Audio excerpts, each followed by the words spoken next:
छोटे से गांव धनापुर में एक लड़का रहता था, नवकार।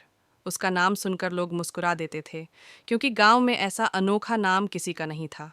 उसके पिता एक मामूली बढ़ई थे और घर की हालत बेहद तंग थी।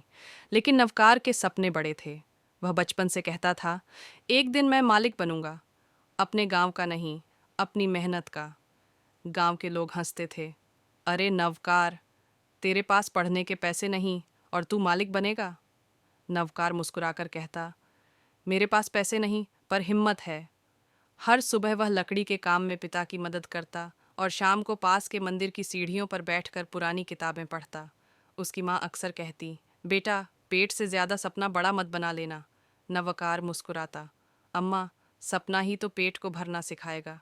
एक दिन गांव में शहर से एक ठेकेदार आया, जो गांव के स्कूल में मरम्मत का काम करवाने आया था। उसने देखा कि छोटा सा लड़का कितनी बारीकी से लकड़ी तराश रहा है। उसने पूछा, लड़के, तू स्कूल जाता है? नवकार ने सिर झुकाकर कहा, कभी गया था, अब बस किताबें देख लेता हूँ। ठेकेदार ने उसकी लगन देखी और कहा, अगर तू शहर आकर मेरे साथ काम करे तो मैं तुझे काम भी सिखाऊंगा और पढ़ाई का खर्च भी दूंगा। उस रात नवकार सो नहीं सका। उसने माँ बाप से विदा ली और शहर चला गया। शहर में जिंदगी आसान नहीं थी। सुबह काम, रात में पढ़ाई, कई बार खाना तक छोड़ना पड़ता।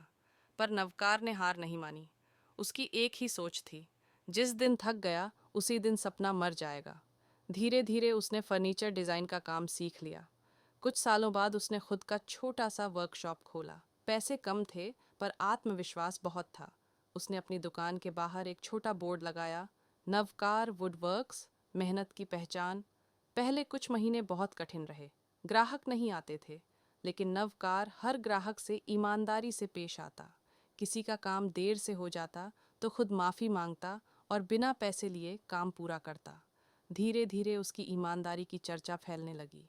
एक दिन एक बड़े व्यापारी को उसके काम के बारे में पता चला। व्यापारी ने उससे अपने होटल के लिए फर्नीचर बनवाया। नवकार ने दिन रात मेहनत करके इतना सुंदर काम किया कि व्यापारी प्रभावित हो गया। उसने नवकार को शहर के कई बड़े कॉन्ट्रैक्ट दिला दिए। कुछ ही वर्षों में नवकार वुडवर्क्स एक बड़ी कंपनी बन गई। अब वहाँ सैकड़ों मजदूर काम करते थे।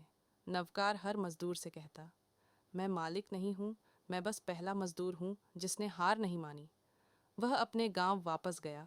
उसी मंदिर की सीढ़ियों पर बैठा जहाँ कभी वह किताबें पढ़ता था। उसने अपनी पुरानी माँ का हाथ पकड़ा और बोला, अम्मा देखो, तुम्हारा बेटा अब मालिक बन गया।